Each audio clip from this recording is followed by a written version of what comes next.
1947 में भारतवर्ष स्वतंत्र हुआ। ब्रिटिश उपनिवेश था भारतवर्ष। इसी प्रकार से फ़लस्तीन भी ब्रिटिश उपनिवेश था, जो 1948 में ब्रिटिशर्स से स्वतंत्र होकर इजरायलियों को प्राप्त हुआ। दो और देश थे जो भारत के साथ ही स्वतंत्र हुए, यानी भारत, इजरायल, तीसरा जापान, जो कि सेकंड वर्ल्ड वार में हिरोशिमा और नागासाकी पे बम गिरने के कारण से राख में बदल गया था। उसने भी घुटने चलना सीखा हमारे साथ ही। और जर्मनी विभाजित हो गया था और जर्मनी का भी विकास इसी समय से शुरू हुआ। यानी चार छोटे बालक जैसे घुटने चल करके बड़े होते हैं, भारतवर्ष की समानता इन्हीं चारों राष्ट्रों से है। जापान आज अपने राष्ट्रवाद के कारण से 70-75 वर्षों में ही कितनी तेजी से विकास कर गया कि वह दुनिया की एक महान शक्ति बन गया। इसी प्रकार जर्मनी दो भागों में विभाजित होने के बाद भी उसी कालखंड में एक विकसित राष्ट्र बना।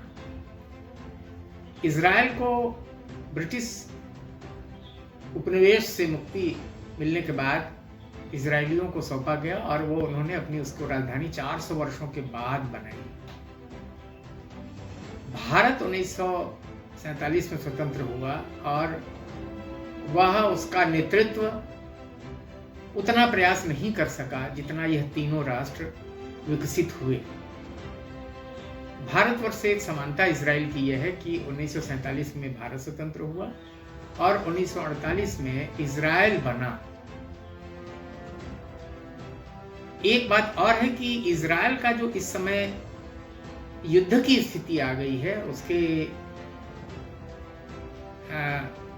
शासकाध्यक्ष ने स्पष्ट कहा, जैसे ही आक्रमण हुआ हमास का, उन्होंने कहा कि हम युद्ध में हैं और हम जीतेंगे। यह दो शब्द बड़े महत्व के हैं, हम युद्ध में हैं। कारण यह था कि हमास नाम की एक आतंकवादी संगठन जो मुस्लिम ब्रदरहुड का से अलग हुआ एक रूप है, उसने जब इजराइल पर आक्रमण किया तो यह आक्रमण ठीक छापामार युद्ध का स्मरण कराता है। जैसे वीर शिवाजी मुगलों के खिलाफ छापामार युद्ध करते थे, या चे गुवेरा का नाम भी आता है छापामार युद्ध के लिए।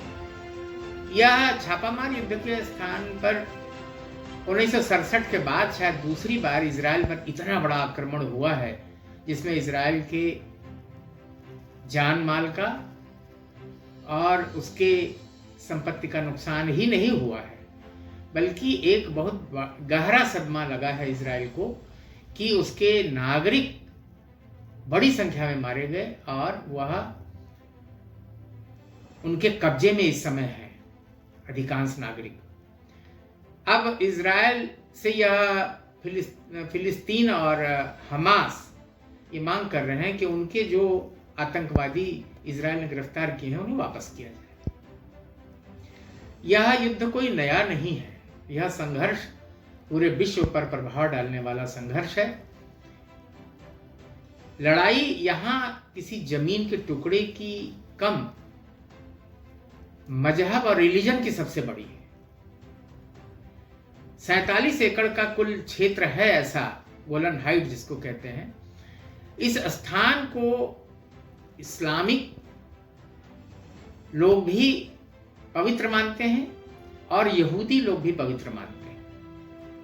यहूदियों का निष्कासन ईरान से हुआ, वह भारत में आए, शरण लिया, जामनगर के महाराजा ने उनको शरण दिया और आज भी वो बंबई में अधिकांश रूप जगहों पर रहते हैं। इसलिए आपको याद होगा कि मुसलमानों की और यहूदियों की आपसी दुश्मनी बहुत पुरानी है।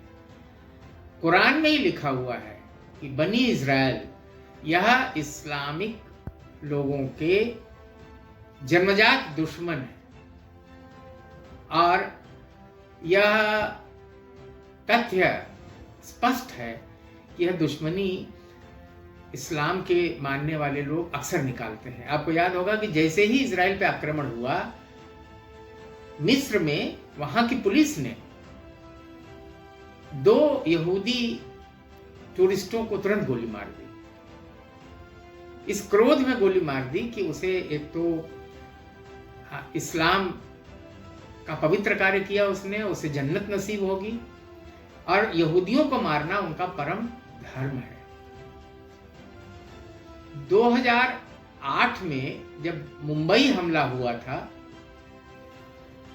तो उस हमले के समय में पाकिस्तानियों ने एक काम और किया था।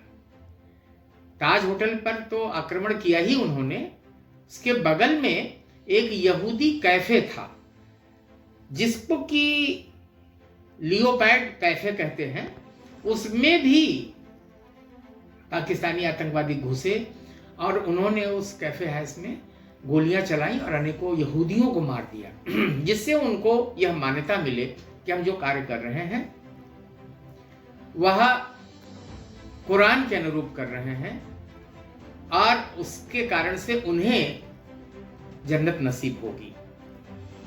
यह जो गोलन हाइट का पवित्र स्थल है, 47 एकड़ का एक टुकड़ा है, इसको इस्लामिक लोग यह मानते हैं कि यहां से पैगंबर मोहम्मद जन्नत को नसीब हुई, वहां से वो जन्नत गए, आखिर में वो वहां गए थे और जन्नत नसीब हुई।